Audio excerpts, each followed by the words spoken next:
여러분, 안녕하세요. 2014년 11월 23일 밤 11시 47분. 저는 베이징 시내 고급 호텔 복도에 서 있었습니다. 군복이 아닌 검은색 양복을 입고 있었죠. 호위사령부 경호원의 복장이었습니다. 제 앞 스위트룸 1207호. 그 안에서는 현송월이 남한 드라마를 보고 있었습니다. 문틈으로 새어나오는 소리가 분명했습니다. 오빠, 정말 나만 사랑하는 거지? 나만 억양이었습니다. 나만 대사였습니다. 별에서 온 그대라는 드라마였죠. 저는 그 순간 알았습니다. 제가 4년간 목숨 걸고 지켜온 이 사람이 누구인지를. 그리고 석 달 후, 저는 그녀를 버리고 도망쳤습니다.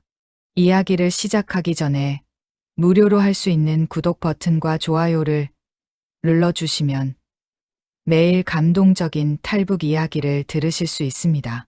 그리고 어느 지역에서 이 사연을 듣고 계시는지 댓글로 남겨주시면 한 분 한 분 반갑게 인사드리겠습니다.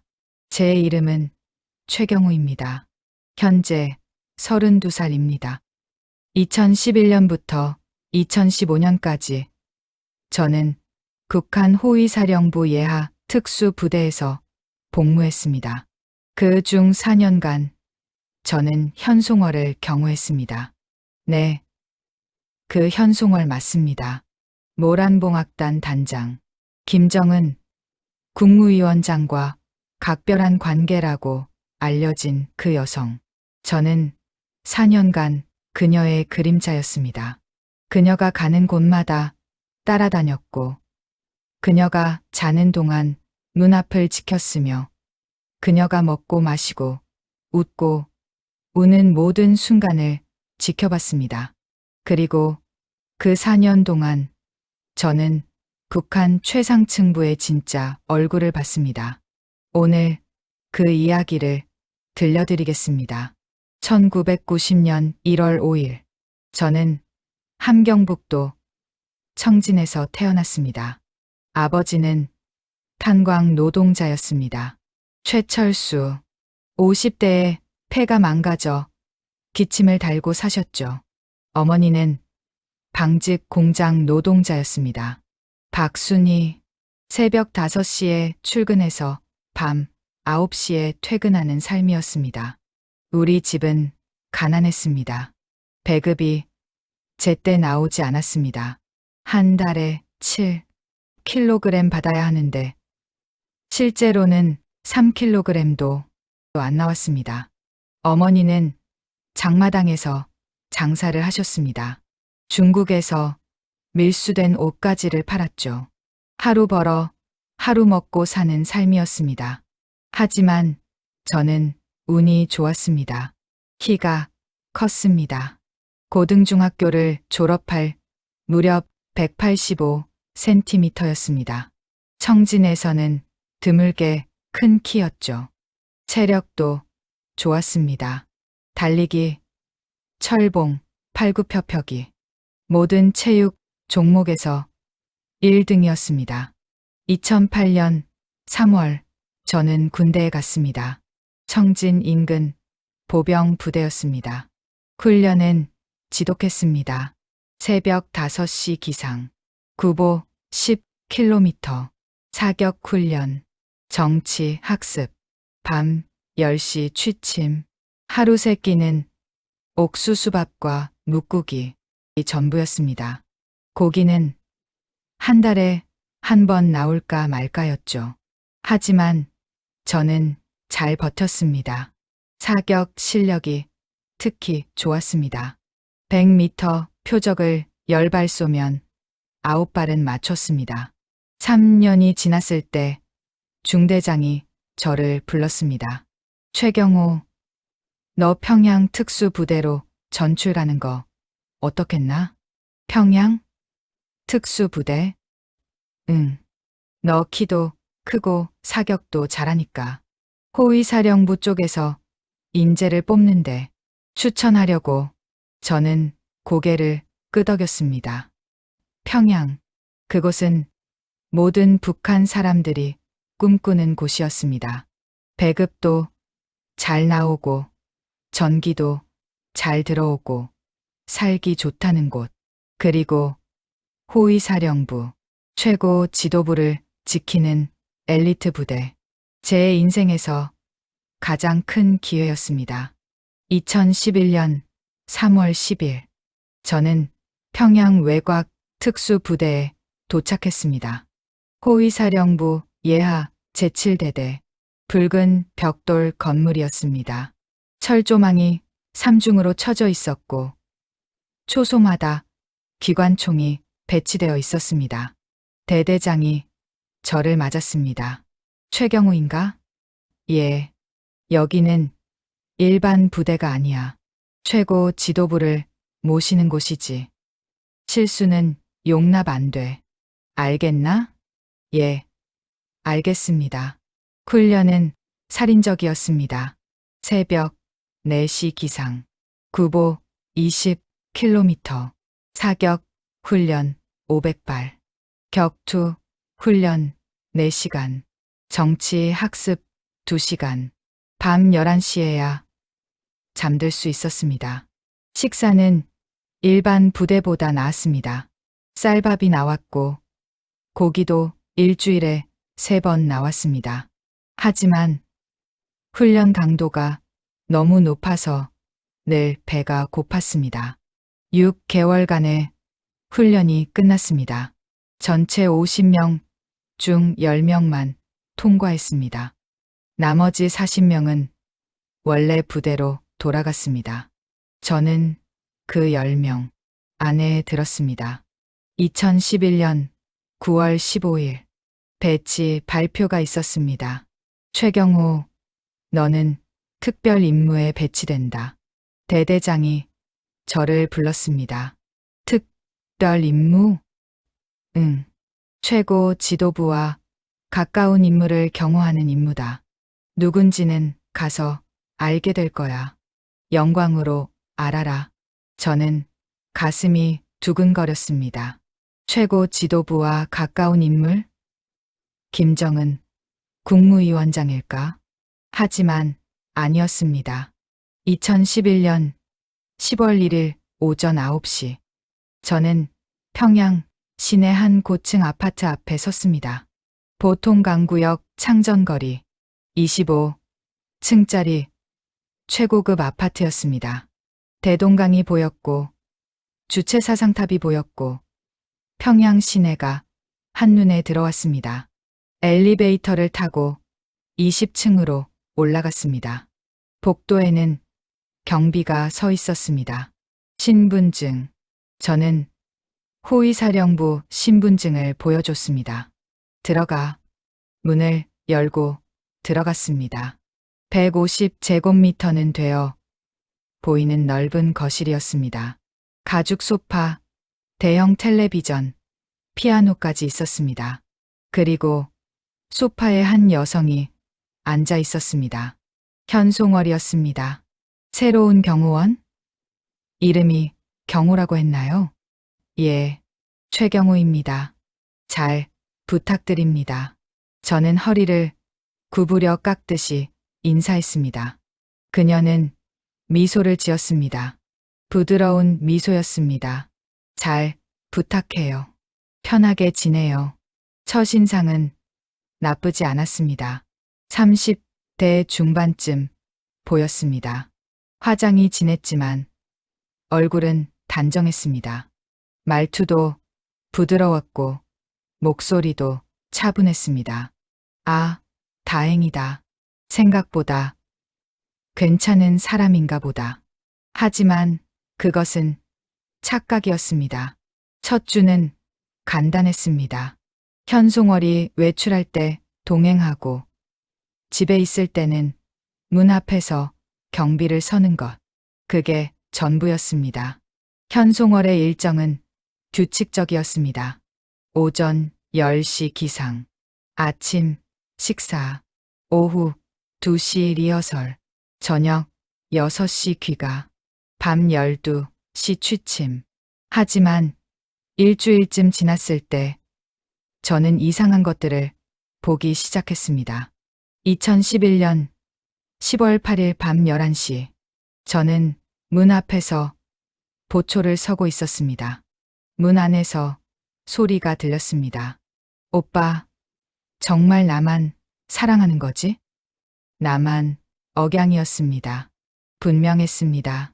저는 귀를 기울였습니다. 드라마 소리였습니다. 나만 드라마. 배우들의 대사, 배경음악, 모든 것이 나만 것이었습니다. 심장이 쿵쾅거렸습니다. 북한에서 나만 드라마를 보는 것은 중대 범죄였습니다. 적발되면 정치범, 수용소행, 심하면 공개 처형이었죠. 그런데 현송월이 나만 드라마를 보고 있다고? 저는 아무 말도 하지 않았습니다. 할 수도 없었습니다. 제가 뭐라고 할 권한이 없었으니까요.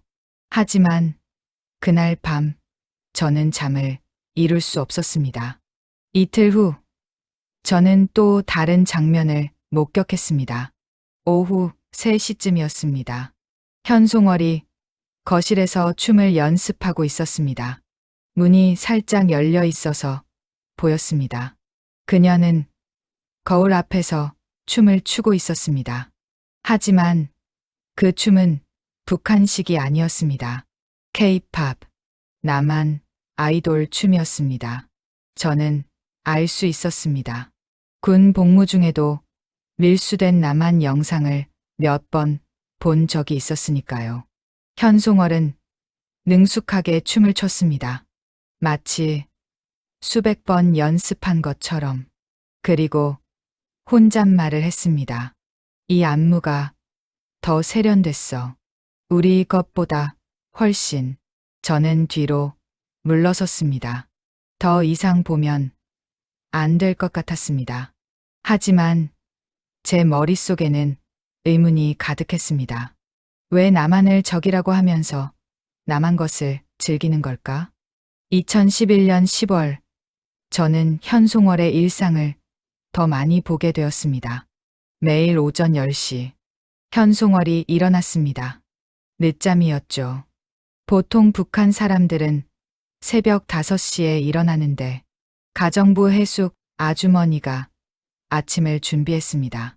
빵, 우유, 과일, 계란, 소시지. 제가 평생 본 적 없는 음식들이었습니다. 현송월은 천천히 식사했습니다. 텔레비전을 보면서요. 중국 방송이었습니다. 식사 후에는 화장을 했습니다. 1시간 넘게 거울 앞에 앉아 있었습니다. 화장품이 수십 개 늘어서 있었죠. 샤넬, 디올, 랑콤. 모두 외국 제품이었습니다. 정오쯤 현송월이 외출 준비를 했습니다. 경호 동무. 오늘은 만수대예술극장에 가야 해요. 리허설 있어요. 예, 알겠습니다. 차가 준비되었습니다. 검은색 벤츠였습니다. 평양에서도 몇 대 없는 고급 차였죠. 저는 뒤따르는 차에 탔습니다. 다른 경호원 2명과 함께 만수대예술극장에 도착했습니다. 현송월은 리허설장으로 들어갔고 저는 밖에서 대기했습니다. 문틈으로 소리가 들렸습니다. 다시. 이게 뭐예요? 박자도 못 맞춰요? 처음부터 다시. 현송월의 목소리였습니다. 차갑고 날카로웠습니다. 단원들이 다시 춤을 췄습니다. 하지만 현송월은 만족하지 못했습니다. 안 돼요. 이렇게 해서는 안 돼요. 완벽해야 해요. 수령님 앞에서 공연하는데 이 정도로 되겠어요? 단원 하나가 울기 시작했습니다. 20살쯤 되어 보이는 여성이었습니다. 울지 마요. 울 시간에 연습이나 하세요. 리허설은 4시간 동안 계속되었습니다. 단원들은 지쳐서 쓰러질 것 같았습니다. 저녁 6시 리허설이 끝났습니다. 현송월이 밖으로 나왔습니다. 얼굴에는 다시 미소가 있었습니다. 경호 동무, 오늘 저녁은 옥류관에서 먹을 거예요. 예, 알겠습니다. 옥류관, 평양에서 가장 유명한 냉면집이었습니다. 외국 손님들이나 고위 간부들만 가는 곳이었죠. 저는 차를 타고 따라갔습니다. 옥류관에 도착했습니다. 현송월은 2층 특실로 올라갔습니다. 저는 계단 아래에서 대기했습니다. 1시간 후 현송월이 내려왔습니다. 배가 부른 표정이었습니다. 저는 그날 밤 숙소로 돌아와 도시락을 먹었습니다. 옥수수밥과 무국이었습니다. 리허설장에서 지친 단원들도 이것밖에 못 먹을 텐데. 현송월은 옥류관에서 특실 냉면을 먹었습니다. 뭔가 잘못되었다는 생각이 들었습니다. 2011년 11월, 저는 처음으로 해숙 아주머니와 대화를 나눴습니다. 오후 4시쯤이었습니다. 현송월이 리허설 중이었고, 저는 집에서 대기하고 있었습니다. 해숙 아주머니가 차를 끓여 주었습니다. 경호 동무, 차 한잔 하세요. 감사합니다. 저는 차를 받아 마셨습니다. 따뜻했습니다. 경호 동무는 고향이 어디세요? 청진입니다. 아, 청진. 저도 근처 출신이에요. 회령이요. 그러세요? 예. 남편이 탄광 사고로 일찍 세상을 떠나서 혼자 딸 키우며 살고 있어요. 따님이 몇 살이신데요? 16이요. 고등중학교 다니고 있어요. 해숙 아주머니의 눈가에 주름이 깊었습니다. 고생한 흔적이었습니다. 여기서 일하시면서 힘드시죠? 뭐, 힘들지만 그래도 월급이 나오니까요. 딸 학교 보내야죠. 저는 고개를 끄덕였습니다. 해숙 아주머니, 평범한 북한 여성, 딸을 위해 살아가는 어머니. 제 어머니와 비슷했습니다. 그날부터 저는 해숙 아주머니와 가끔 대화를 나눴습니다. 아주머니는 늘 저를 챙겨 주었습니다. 경호, 동무, 식사하셨습니까? 아직입니다. 이거라도 드세요. 작은 주먹밥을 건네주곤 했습니다. 직접 만든 것이었습니다. 고맙습니다, 아주머니. 뭐요? 경호, 동무도 고생이 많으시잖아요. 그런 소소한 인정이 고마웠습니다. 2012년 1월, 저는 현송월의 또 다른 면을 봤습니다. 어느 날 오후, 현송월의 집에 손님이 왔습니다. 다른 고위 간부 부인들이었습니다. 3명, 모두 40대에서 50대로 보였습니다. 저는 문 밖에서 경비를 섰습니다.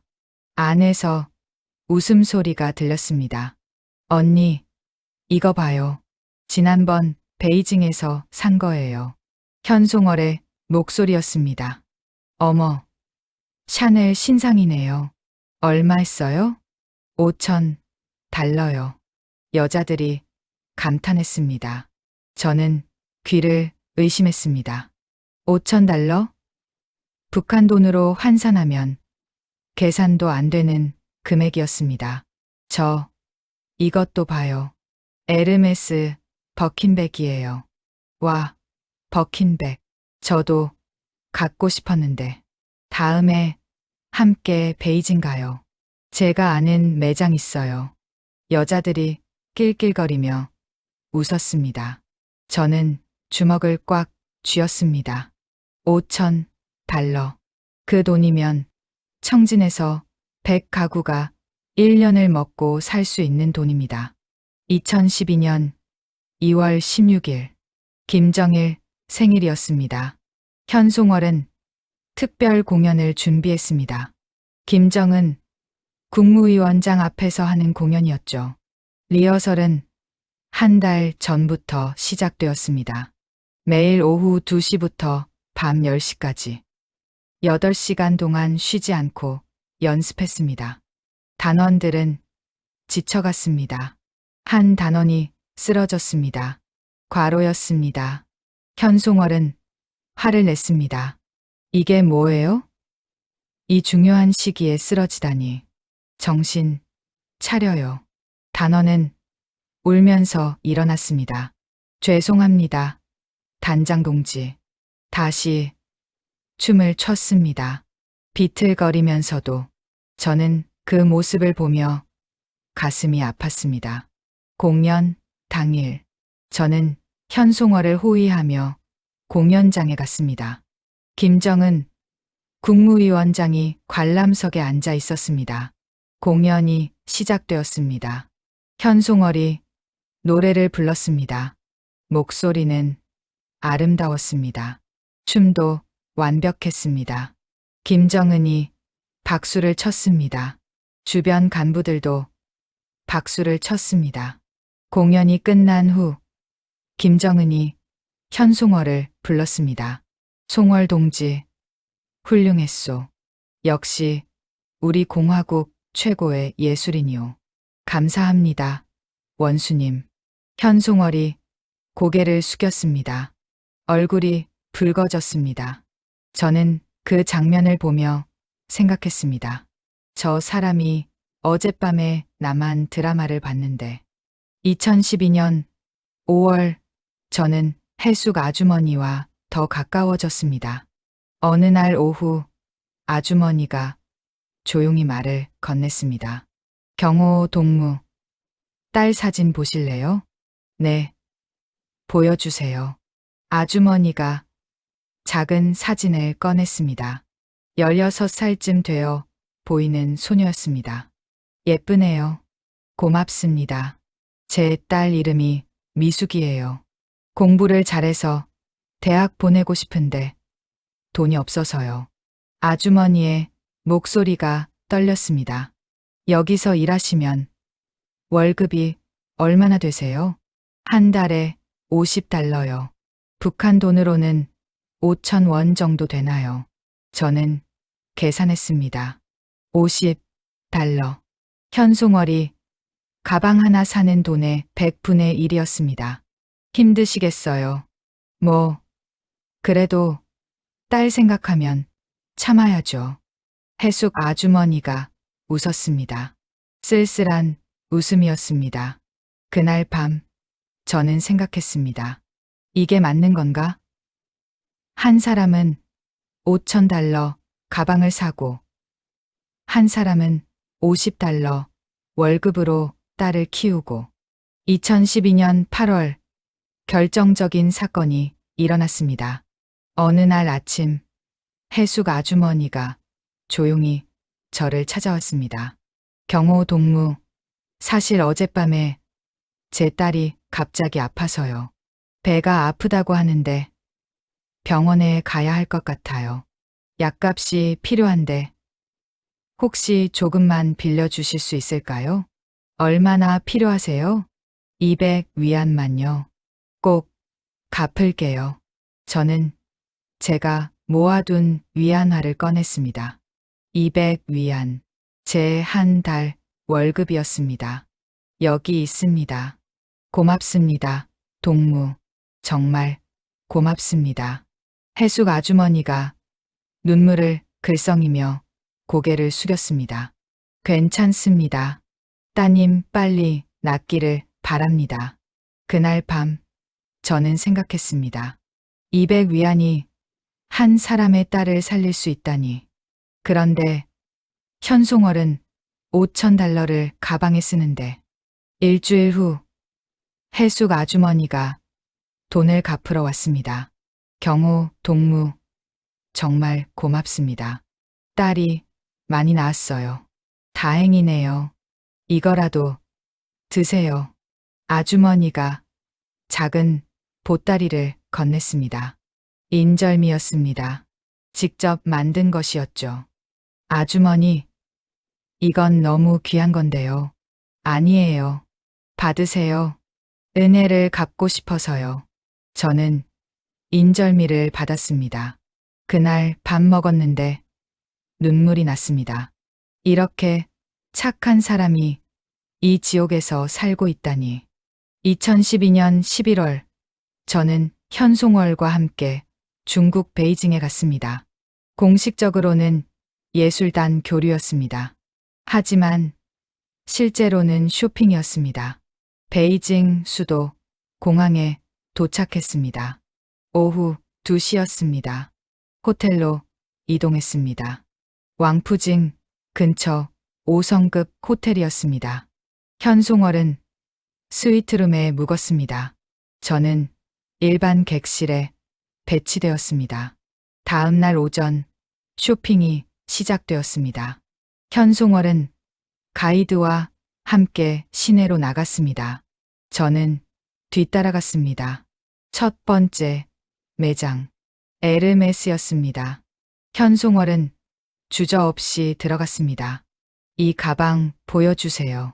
직원이 가방을 꺼냈습니다. 버킨백이었습니다. 얼마예요? 8,000달러입니다. 살게요. 저는 귀를 의심했습니다. 8,000달러? 북한 돈으로 80만 원이었습니다. 제 10년 월급이었습니다.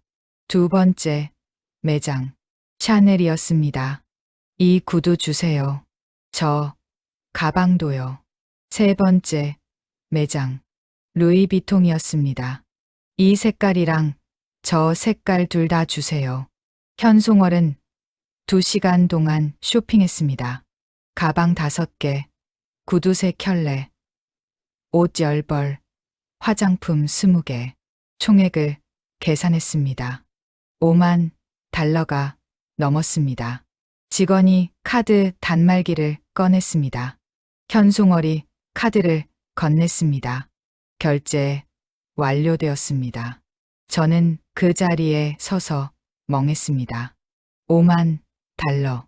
북한 돈으로 500만 원이었습니다. 청진에서 100가구가 1년을 먹고 살 수 있는 돈이었습니다. 제 부모님이 평생 모아도 못 만질 돈이었습니다. 쇼핑이 끝나고 현송월이 저를 돌아봤습니다. 경호 동무, 이거 어때요? 화려해 보여요? 예, 동지께 아주 잘 어울립니다. 저는 고개를 숙였습니다. 하지만 속으로는 분노가 끓어올랐습니다. 호텔로 돌아오는 차 안에서 저는 창밖을 봤습니다. 베이징 거리에는 사람들이 자유롭게 걸어 다니고 있었습니다. 웃고 떠들고 장사하고 북한과는 달랐습니다. 그날 밤 저는 호텔 방에서 울었습니다. 고향에 계신 부모님, 여전히 배급을 기다리며 사시는 부모님, 장마당에서 장사하시는 어머니, 그분들은 평생 이런 가방 한번 못 만져보실 텐데 왜 이렇게 불공평한 걸까? 2013년 3월 저는 김영철을 만났습니다. 영철은 저보다 2살 위였습니다. 34살. 같은 경호팀에서 일하고 있었죠. 키가 180cm. 체격이 좋았습니다. 사격 실력도 뛰어났습니다. 어느 날 저녁 교대 시간에 영철이 저에게 담배를 건넸습니다. 경호 동무, 담배 피우시오? 아니, 안 피웁니다. 그래요? 나는 요즘 담배 없으면 못 견디겠어요. 왜요? 영철이 주변을 살폈습니다. 아무도 없었습니다. 경호 동무, 요즘 표정이 좋지 않소. 저는 영철을 봤습니다. 그의 눈빛에도 슬픔과 분노가 섞여 있었습니다. 나도 사실 견디기가 점점 힘들어요. 저는 조심스럽게 물었습니다. 무슨 일이 있으셨습니까? 영철이 담배 연기를 길게 내뿜었습니다. 해숙 동무 일 때문에요. 아시죠? 예, 압니다. 나도 그날 당직이었어요. 끌려가는 거 봤어요. 울면서 끌려가는 거. 아무것도 못했어요. 저도 마찬가지였습니다. 우리는 한참 동안 말이 없었습니다. 그러다 영철이 조용히 말했습니다. 경호 동무, 우린 대체 뭘 위해 여기 있는 겁니까? 저는 대답할 수 없었습니다. 영철이 계속 말했습니다. 인민들은 굶주리는데 저들은 남한 것이든 외국 것이든 다 즐기며 사치를 누리고 조금만 의심스러우면 우리 같은 사람들은 바로 죽고 나는 모르겠어요. 도저히 이게 옳다고는 생각되지 않아요. 저는 영철의 손을 잡았습니다. 저도 같은 생각입니다. 영철이 저를 똑바로 쳐다봤습니다. 그럼 어떻게 해야 합니까? 저는 잠시 망설였습니다. 위험한 대화였습니다. 하지만 더 이상 참을 수 없었습니다. 밖으로 나가야 합니다. 탈북, 예. 영철이 고개를 끄덕였습니다. 나도 그 생각했어요. 하지만 가족이 있어요. 딸이 8살이에요. 저도 부모님이 계십니다. 청진에 우리는 한참 동안 침묵했습니다. 그러다 영철이 말했습니다. 그래도 가야 할 것 같아요. 이대로는 못 살겠어요. 저도 같은 생각입니다. 그날부터 우리는 조심스럽게 탈북을 계획하기 시작했습니다. 2013년 6월, 저는 현송월의 일상을 더 자세히 관찰했습니다. 매일 오전 10시, 현송월이 일어났습니다. 해숙 아주머니가 아침을 준비했습니다. 빵, 우유, 과일, 계란, 베이컨. 서양식 아침이었습니다. 현송월은 식사하며 텔레비전을 봤습니다. 중국 방송이었습니다. 때로는 남한 방송도 봤습니다. 케이블로 연결된 특수 텔레비전이었습니다. 평양에서 몇 대 없는 것이었죠. 식사 후 화장을 했습니다. 1시간 20분. 매일 같은 시간이었습니다. 화장대에는 화장품이 빼곡했습니다. 샤넬, 디올, 랑콤, 에스티로더. 모두 외국 제품이었습니다. 개수를 세어봤습니다. 50개가 넘었습니다. 현송월은 거울을 보며 중얼거렸습니다. 이 립스틱 색이 더 나은가? 아니면 저게 나은가? 혼잣말이었습니다. 하지만 저는 들었습니다. 화장이 끝나면 옷을 골랐습니다. 옷장을 열면 옷이 빼곡했습니다. 100벌은 넘어 보였습니다.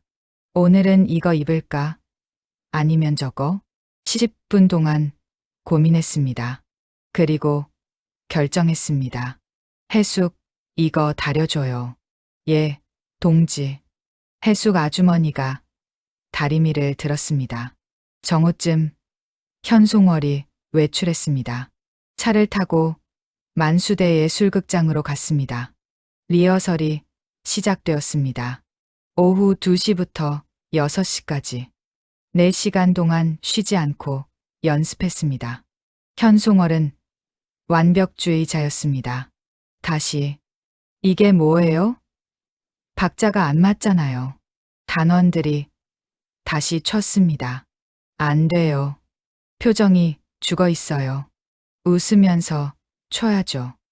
단원들이 웃으며 쳤습니다. 하지만 억지 웃음이었습니다. 더 밝게, 더 환하게. 리허설이 끝나면 단원들은 탈진 상태였습니다. 현송월은 멀쩡했습니다. 차를 타고 집으로 돌아갔습니다. 저녁은 호화로웠습니다. 때로는 옥류관, 때로는 청류관, 때로는 집에서 특별히 준비된 식사, 고기, 생선, 과일, 매일 풍성했습니다. 저는 뒤따르는 차에서 도시락을 먹었습니다. 옥수수밥과 무국이었습니다. 밤 10시쯤 현송월이 잠자리에 들었습니다. 하지만 자기 전에 꼭 하는 일이 있었습니다. 나만 드라마 시청이었습니다. 매일 밤 1시간씩 별에서 온 그대, 상속자들, 시크릿 가든 여러 드라마를 봤습니다. 저는 문 밖에서 들었습니다. 볼륨이 작지 않았습니다. 오빠, 사랑해요. 나만 대사가 들렸습니다. 현송월이 따라했습니다. 오빠, 사랑해요. 연습하는 것 같았습니다. 나만 억양을. 저는 충격을 받았습니다. 낮에는 인민들에게 나만은 적이라고 하면서 밤에는 나만 드라마를 보고 나만 말투를 연습하다니. 2013년 9월 저는 현송월의 또 다른 모습을 봤습니다. 어느 날 현송월의 집에 특별한 손님이 왔습니다. 당 선전선 동부 부부장이었습니다. 저는 거실 구석에서 대기했습니다. 송월 동지, 다음 달 공연 준비는 잘 되고 있소? 예, 부부장 동지. 열심히 준비하고 있습니다. 좋소. 이번 공연은 원수님께서 직접 보실 거요. 실수 없어야 하오. 물론입니다. 제가 책임지겠습니다. 현송월의 목소리는 공손했습니다. 완전히 다른 사람 같았습니다. 부부장이 떠난 후 현송월이 소파에 털썩 앉았습니다. 휴, 피곤해. 그리고 해숙 아주머니를 불렀습니다. 해숙, 와인 가져와요. 예, 동지. 해숙 아주머니가 와인을 가져왔습니다. 프랑스 와인이었습니다. 현송월은 와인을 마시며 텔레비전을 켰습니다. 나만 예능 프로그램이었습니다. 저는 그 모습을 보며 생각했습니다. 이 사람은 누구인가? 공식 석상에서는 충성스러운 예술인, 집에서는 나만 문화를 즐기는 사람. 어느 것이 진짜인가? 2014년 2월 저는 영철과 본격적으로 탈북을 계획했습니다. 밤늦게 아무도 없는 곳에서 만났습니다. 경호야, 나 진짜로 가고 싶어. 이제 못 견디겠어. 저도 그렇습니다, 형님. 하지만 어떻게? 우리는 호위사령부야. 감시가 삼엄해. 기회를 찾아야죠. 해외 출장 같은 거. 해외 출장? 예. 현송월이 가끔 중국에 가잖아요. 그때를 노려야 합니다. 영철이 고개를 끄덕였습니다. 좋아. 그럼 그때까지 준비하자. 돈도 모으고. 우리는 조금씩 돈을 모으기 시작했습니다. 저는 한 달에 100달러를 모았습니다. 영철도 비슷했습니다. 1년이면 2,400달러. 탈북 비용으로 충분했습니다. 2014년 8월 14일. 그날은 제가 평생 잊지 못할 날입니다. 오전 11시쯤이었습니다. 저는 평소처럼 현송월의 집 밖에서 경비를 서고 있었습니다. 해숙 아주머니가 청소를 하고 있었습니다. 갑자기 안에서 고함 소리가 들렸습니다. 당신, 이거 훔치려고 했어? 현송월의 목소리였습니다. 평소와 달리 날카롭고 차갑했습니다. 아, 아닙니다, 동지. 저는 절대 그런 생각이 없었습니다. 잠시 보석함을 닦으려고 들었을 뿐입니다. 해숙 아주머니의 목소리였습니다. 떨리고 있었습니다. 거짓말하지 마요. 내가 똑똑히 봤어요. 보석함을 열어보려고 했잖아요. 아닙니다. 정말 아닙니다. 동지, 제발 믿어주세요. 저는 문을 열고 들어갔습니다. 동지, 무슨 일입니까? 현송월이 저를 쳐다봤습니다. 얼굴이 차갑게 굳어 있었습니다. 이 사람이 내 보석함을 훔치려고 했어요. 당장 보위부에 연락하세요. 동지, 아마 오해가 있으신 것 같습니다. 해숙 동무는 청소를 하다가 경호 동무는 가만히 있어요. 내가 직접 봤다니까요. 이 사람은 도둑이에요. 해숙 아주머니가 바닥에 무릎을 꿇었습니다. 동지, 제발요. 저는 정말 그런 사람이 아닙니다. 제 딸이 있습니다. 제발 한 번만 용서해 주세요. 안 돼요. 도둑은 용서할 수 없어요. 현송월은 단호했습니다. 저는 더 이상 말할 수 없었습니다. 제가 뭐라고 현송월의 결정을 바꿀 수 있겠습니까? 1시간 후 보위부 요원들이 왔습니다. 장혜숙인가? 예. 너 도둑질 했다며? 아닙니다. 저는 그런 사람이 아닙니다. 따라와. 해숙 아주머니는 끌려갔습니다. 울면서 끌려갔습니다. 동지, 제발요. 제 딸이 있습니다. 딸이 16입니다. 제발. 하지만 아무도 들어주지 않았습니다. 문이 닫혔습니다. 해숙 아주머니의 울음소리가 점점 멀어졌습니다. 저는 그 자리에 서서 떨고 있었습니다. 현송월은 소파에 앉아 와인을 마셨습니다. 휴, 드디어 조용해지네요. 저는 그 모습을 보며 소름이 돋았습니다. 사람이 끌려갔는데 와인을 마신다고? 그날 밤 저는 잠을 이룰 수 없었습니다. 사흘 후 소식이 왔습니다. 장혜숙 조사 중 불의의 사고로 사망. 사고? 저는 믿을 수 없었습니다. 일주일 후 다른 경호원에게서 진실을 들었습니다. 고문당하다 죽었대요. 자백하라고 매질했는데 견디지 못하고 갈비뼈가 3대나 부러졌대요. 저는 그 자리에서 무너졌습니다. 해숙 아주머니, 제게 주먹밥을 건네주던 그 따뜻한 손, 딸을 위해 200위안을 빌리러 오던 그 절박한 눈빛, 인절미를 만들어 주던 그 마음, 그분이 죽었습니다. 보석함을 만졌다는 이유로 그날 밤 저는 영철을 만났습니다. 형님, 저 못 견디겠어요. 나도야. 우리 나가야 합니다. 이 지옥에서. 그래, 나가자. 우리는 결심했습니다. 2014년 9월 새로운 가정부가 왔습니다. 이름은 김순이었습니다. 50대 여성이었습니다. 저는 그분을 보며 해숙 아주머니가 생각났습니다.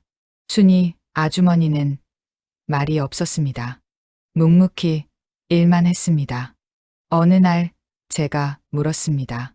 아주머니, 힘드시죠? 그래도 월급은 나오니까요. 전에 여기서 일하던 분 아세요? 예, 해숙이라고 들었어요. 사고로 돌아가셨다고. 순이 아주머니의 목소리가 떨렸습니다.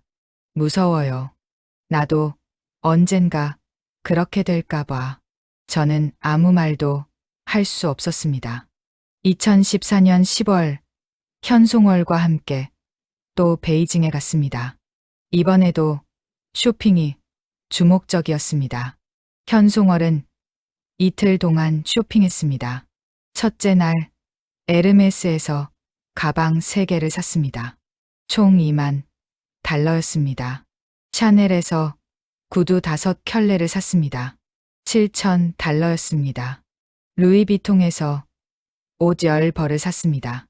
15,000 달러였습니다. 둘째 날 화장품을 샀습니다. 디올, 랑콤, 에스티로더. 카트에 가득 담았습니다. 5,000 달러였습니다. 이틀간 총액 52,000 달러였습니다. 저는 계산했습니다. 이 돈이면 청진에서 200가구가 1년을 먹고 살 수 있습니다. 제 부모님이 20년을 살 수 있습니다.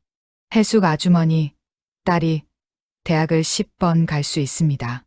쇼핑이 끝나고 현송월이 만족스러운 표정으로 말했습니다. 경호 동무, 오늘 쇼핑 잘했죠? 예, 동지. 이번에 산 가방들 다음 공연 때 메고 나가야겠어요. 저는 고개를 숙였습니다. 하지만 속으로는 울고 있었습니다. 그날 밤 호텔 방에서 영철을 만났습니다. 형님, 저 못 견디겠어요. 이번에 가야겠어요. 나도야. 이번이 기회야. 우리는 브로커 연락처를 구했습니다. 동료 경호원에게서 몰래 얻은 번호였습니다. 공중전화로 전화를 걸었습니다. 탈북 도와줄 수 있어요? 1인당 3,000달러. 좋아요. 언제 만날 수 있죠? 내일 밤 11시. 왕푸증 뒷골목. 우리는 준비했습니다. 하지만 그날 밤 계획이 틀어졌습니다. 현송월이 갑자기 일정을 바꾼 것입니다. 내일 오전 일찍 평양으로 돌아가요. 급한 일이 생겼어요. 저는 영철을 봤습니다. 영철도 당황한 표정이었습니다. 기회를 놓친 것입니다. 2014년 11월 다시 기회가 왔습니다. 현송월이 또 베이징에 간다고 했습니다. 이번에는 일주일 일정이었습니다. 저와 영철은 다시 준비했습니다. 돈을 챙겼습니다. 저는 2,000달러, 영철은 2,500달러, 합쳐서 4,500달러였습니다. 브로커에게 다시 연락했습니다. 이번에는 꼭 가야 합니다. 알았어. 준비해 둘게. 2014년 11월 20일 우리는 베이징에 도착했습니다. 고급 호텔이었습니다. 현송월은 스위트룸에 묵었고 우리는 일반 객실에 배치되었습니다. 첫날은 무사히 지나갔습니다. 둘째 날도 평범했습니다. 현송월은 쇼핑을 했고 우리는 뒤따라갔습니다. 셋째 날 저녁 드디어 기회가 왔습니다. 현송월이 예술단 인사들과 만찬을 갖는다고 했습니다. 호텔 레스토랑에서요. 우리에게는 기회였습니다. 밤 9시 만찬이 시작되었습니다. 저와 영철은 레스토랑 밖에서 대기했습니다. 10시쯤 저는 화장실 간다고 자리를 떴습니다. 영철도 담배 피우러 간다고 했습니다. 우리는 호텔 뒷문으로 향했습니다. 심장이 터질 것 같았습니다. 뒷문을 나섰습니다. 브로커가 준비한 차가 기다리고 있었습니다. 빨리 타. 우리는 차에 올랐습니다. 차가 출발하는 순간 저는 뒤를 돌아봤습니다. 호텔이 점점 멀어졌습니다. 그 안에 현송월이 있었습니다. 미안합니다. 더 이상 당신을 지킬 수 없습니다. 차는 밤새 달렸습니다. 베이징에서 북쪽 국경 도시로 1,000km가 넘는 거리였습니다. 10시간이 걸렸습니다. 우리는 차 안에서 한숨도 자지 못했습니다. 긴장과 공포 때문에 다음 날 새벽 6시 우리는 중국과 라오스 국경에 도착했습니다. 여기서부터는 걸어야 해. 정글 통과해야 돼. 브로커가 말했습니다. 정글? 얼마나 걸립니까? 일주일. 운이 좋으면. 우리는 정글로 들어갔습니다. 첫날부터 지옥이었습니다. 길이 없었습니다. 가시덤불을 헤치며 나아가야 했습니다. 벌레가 구름처럼 달려들었습니다. 모기, 파리, 거머리, 이름 모를 벌레들. 온몸이 물렸습니다. 가려웠습니다. 하지만 긁을 수 없었습니다. 긁으면 상처가 나고 상처에 벌레가 알을 낳으니까요. 밤에는 추웠습니다. 낮에는 더웠습니다. 습도가 90%가 넘었습니다. 숨쉬기도 힘들었습니다. 물이 부족했습니다. 하루에 500ml씩만 마실 수 있었습니다. 식량도 부족했습니다. 통조림과 건빵이 전부였습니다. 둘째 날 영철이 쓰러졌습니다. 경호야, 나 못 가겠어. 너라도 가. 아니요, 형님. 함께 가야죠. 저는 영철을 부축했습니다. 함께 걸었습니다. 영철은 170cm에 80kg이었습니다. 무거웠습니다. 하지만 버텨야 했습니다. 셋째 날 저도 한계였습니다. 탈진 상태였습니다. 다리가 후들거렸습니다. 눈앞이 흐려졌습니다. 하지만 멈출 수 없었습니다. 멈추면 죽으니까. 한 걸음, 또 한 걸음. 그렇게 걸었습니다. 넷째 날 뱀을 봤습니다. 코브라였습니다. 2m가 넘는 큰 뱀이었습니다. 조심해. 브로커가 소리쳤습니다. 우리는 얼어붙었습니다. 뱀이 스르륵 지나갔습니다. 제 발 앞 30cm 거리였습니다. 물렸으면 죽었을 것입니다. 다섯째 날 식량이 떨어졌습니다. 정글의 열매를 따 먹어야 했습니다. 이거는 먹어도 돼. 이거는 독 있어. 먹으면 죽어. 브로커가 알려주는 대로 먹었습니다. 하지만 배는 여전히 고팠습니다. 여섯째 날 비가 쏟아졌습니다. 폭우였습니다.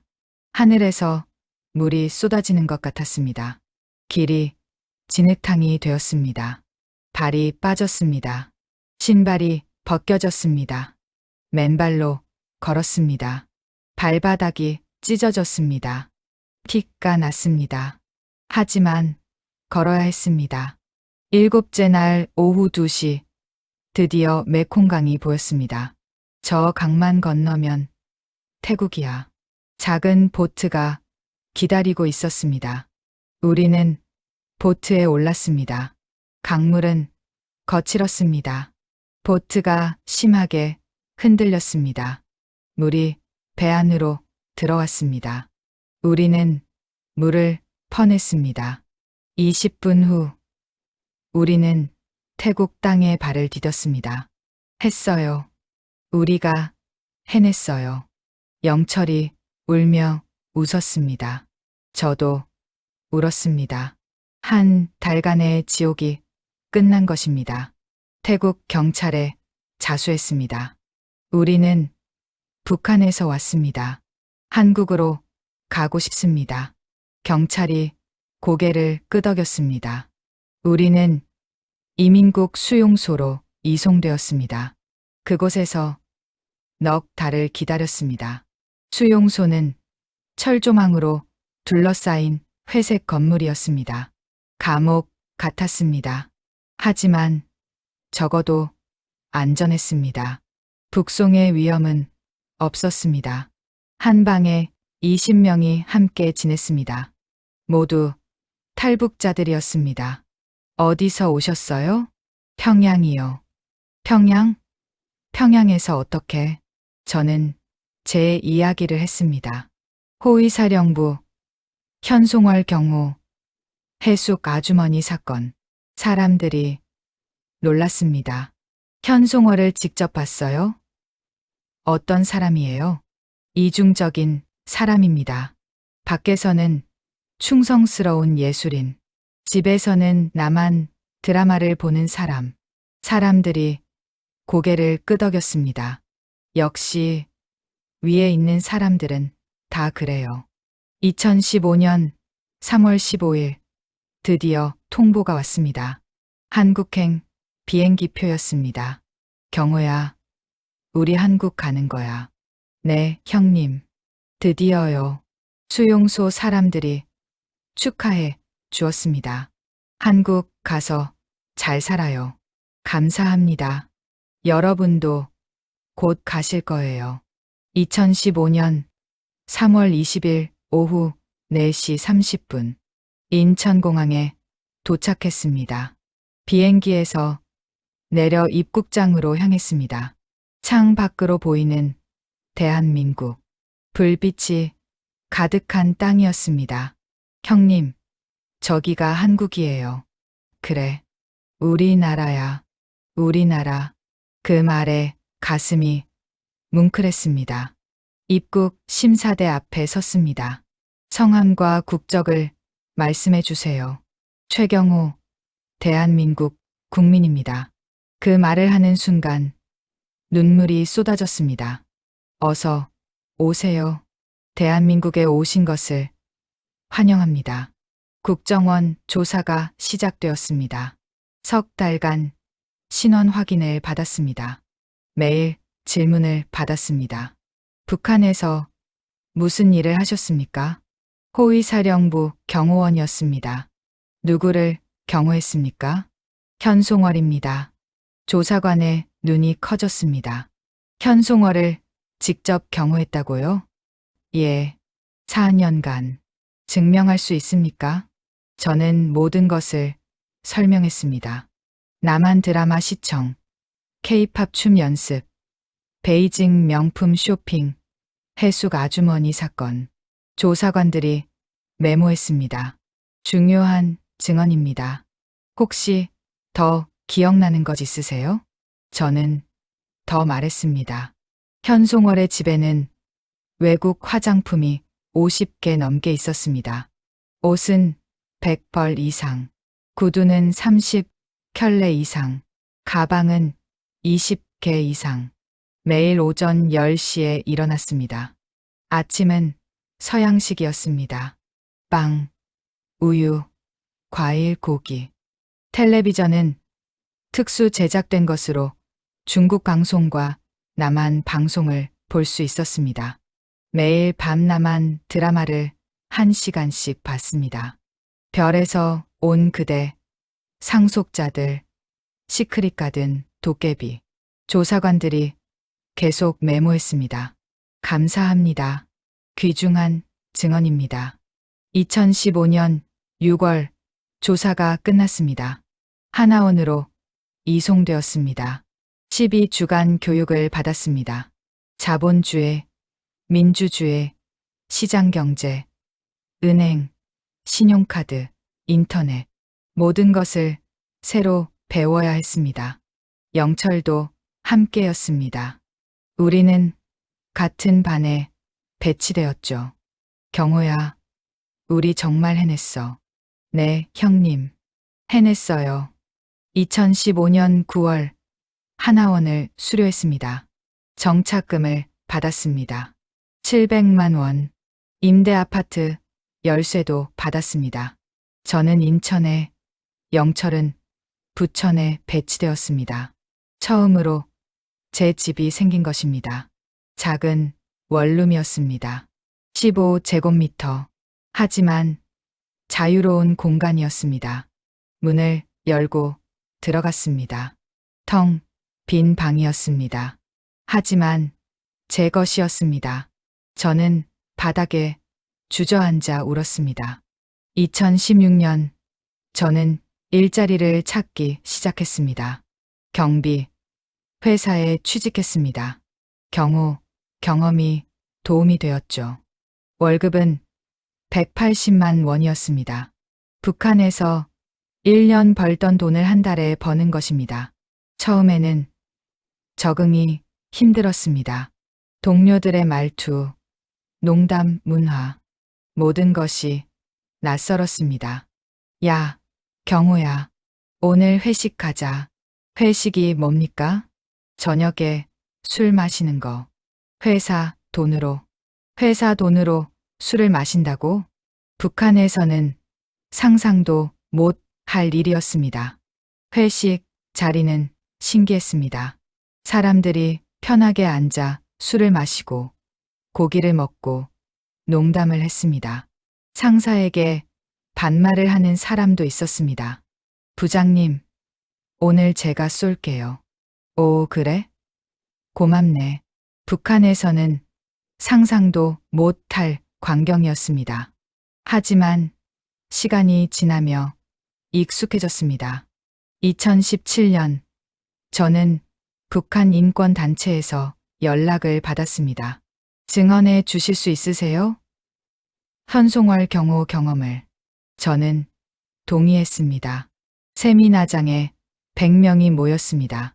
저는 단상에 섰습니다. 저는 2011년부터 2015년까지 현송월을 경호했습니다. 그녀는 나만 드라마를 봤습니다. K-팝 춤을 췄습니다. 베이징에서 5만 달러를 쇼핑했습니다. 하지만 한 가정부는 보석함을 만졌다는 이유로 죽었습니다. 이것이 북한 상층부의 진실입니다. 청중들이 숨죽여 들었습니다. 저는 계속 말했습니다. 현송월의 집에는 외국 화장품이 50개 넘게 있었습니다. 샤넬, 디올, 랑콤 모두 밀수품이었습니다. 옷은 100벌 이상 모두 외국 브랜드였습니다. 구두는 30켤레 이상, 한 켤레에 $1000가 넘었습니다. 매일 아침은 빵, 우유, 과일, 고기. 북한 인민들은 평생 못 먹는 음식들이었습니다. 하지만 가정부는 한 달에 $50 받으며 일했습니다. 그리고 의심받으면 죽었습니다. 이것이 북한입니다. 이것이 평등을 외치는 사회주의 국가의 진실입니다. 박수가 터져 나왔습니다. 증언이 끝난 후 한 기자가 다가왔습니다. 인터뷰 가능하신가요? 예. 그렇게 저는 언론에 나오기 시작했습니다. 신문, 방송, 유튜브, 여러 곳에서 제 이야기를 했습니다. 2018년 통일부에서 연락이 왔습니다. 최경호 씨, 북한에 계신 가족분들 소식입니다. 심장이 뛰었습니다. 부친 최철수 씨는 2016년 3월에 돌아가셨습니다. 아버지가 돌아가셨습니다. 제가 탈북한 1년 후였습니다. 모친 박순희 씨는 현재 청진에 거주 중이신 것으로 파악됩니다. 장마당에서 장사하고 계십니다. 어머니는 살아 계셨습니다. 하지만 만날 수 없었습니다. 국경이 가로막고 있었으니까요. 엄마, 아들이 잘 살고 있어요. 걱정하지 마세요. 하지만 목소리는 닿지 않았습니다. 2019년 저는 경비 회사를 그만두고 새로운 일을 시작했습니다. 탈북민 정착 지원 단체에서 일하게 된 것입니다. 새로 온 탈북민들을 돕는 일이었습니다. 저는 제 경험을 나누었습니다. 어떻게 적응했는지, 어떤 어려움이 있었는지. 한 청년이 제게 물었습니다. 형님, 후회 안 하세요? 탈북한 거. 저는 고개를 저었습니다. 아니요. 후회 안 해요. 여기가 훨씬 나아요. 2020년 영철이 결혼했습니다. 탈북민 여성이었습니다. 저도 결혼식에 참석했습니다. 경호야, 고맙다. 내가 없었으면 나 여기 못 왔어. 아닙니다, 형님. 우리 함께 온 거잖아요. 형님도 곧 결혼해야지. 저는 웃었습니다. 2022년 저도 만났습니다. 역시 탈북민이었습니다. 함경도 출신 착한 사람이었습니다. 우리는 연애했습니다. 북한에서는 상상도 못 할 자유로운 연애였습니다. 2023년 우리는 결혼했습니다. 작은 결혼식이었습니다. 영철 형도 왔습니다. 다른 탈북민 친구들도 왔습니다. 모두가 축하해 주었습니다. 2025년 현재 저는 서울에서 살고 있습니다.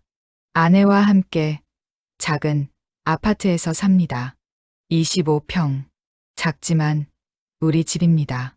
탈북민 지원 단체에서 일합니다. 월급은 250만 원입니다. 적지 않은 돈입니다. 저축도 하고 있습니다. 영철 형과는 자주 만납니다. 한 달에 2번 함께 술을 마십니다. 경호야, 우리 잘한 거지? 네, 형님. 잘한 겁니다. 후회 안 해? 안 해요. 전혀. 나도야. 우리는 술잔을 부딪혔습니다. 하지만 가끔 꿈을 꿉니다. 해숙 아주머니가 나타나 말합니다. 경호, 동무, 고맙습니다. 제 이야기를 해주셔서 꿈에서 깨면 베개가 눈물로 젖어 있습니다. 어머니, 생각도 납니다. 청진에서 혼자 사시는 어머니. 엄마, 아들이 잘 살고 있어요. 걱정하지 마세요. 하지만 목소리는 닿지 않습니다. 현송월 생각도 가끔 납니다. 그녀는 지금 뭘 하고 있을까? 여전히 나만 드라마를 볼까? 여전히 명품을 살까?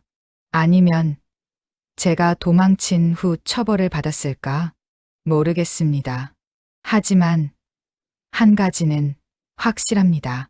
저는 더 이상 그녀를 지키지 않아도 됩니다. 오늘도 저는 일합니다. 탈북민들을 돕는 일, 그리고 증언합니다. 북한의 진실을. 현송월은 특권층의 상징입니다. 이중적인 삶의 상징입니다. 그녀를 지키던 저는 결국 그녀를 버렸습니다. 왜냐하면 지킬 가치가 없었으니까요. 진짜 지켜야 할 것은 해숙 아주머니 같은 사람들이었습니다. 평범한 인민들이었습니다. 하지만 저는 그들을 지키지 못했습니다. 그래서 지금이라도 이야기합니다. 그들의 이야기를. 어느 토요일 저는 DMZ에 갔습니다. 전망대에서 북쪽을 봤습니다. 저 너머에 청진이 있습니다. 어머니가 계십니다. 엄마, 보고 싶어요. 바람이 불었습니다. 북쪽에서 불어오는 바람이었습니다. 언젠가 북한이 변하는 날이 올 것입니다. 그날이 오면 저는 청진으로 가고 싶습니다. 어머니를 만나고 싶습니다. 해숙 아주머니 무덤에도 가고 싶습니다. 그리고 말하고 싶습니다. 제가 당신들의 이야기를 세상에 알렸습니다. 헛되지 않았습니다. 현송월에게도 말하고 싶습니다. 당신이 누린 사치는 해숙 아주머니의 목숨 위에 세워진 것입니다. 당신이 산 $50,000, 가방은 200명의 1년 식량이었습니다. 언젠가 당신도 그 사실을 알게 될 것입니다. 이것이 제 이야기입니다. 현송월을 경호하다 탈북한 한 남자의 이야기. 특권과 사치를 목격하고 억울한 죽음을 보고 결국 자유를 선택한 이야기. 아직 끝나지 않은 이야기입니다. 왜냐하면 진짜 이야기는 통일된 그날 비로소 완성될 테니까요. 북에 남겨진 여러분, 희망을 잃지 마십시오. 작은 용기가 세상을 바꿉니다. 해숙 아주머니처럼 억울하게 희생당한 분들의 이야기를 저는 계속 전하겠습니다. 그리고 언젠가 북한이 변하는 날 여러분을 만나러 가겠습니다. 그때까지 살아 계십시오. 감사합니다.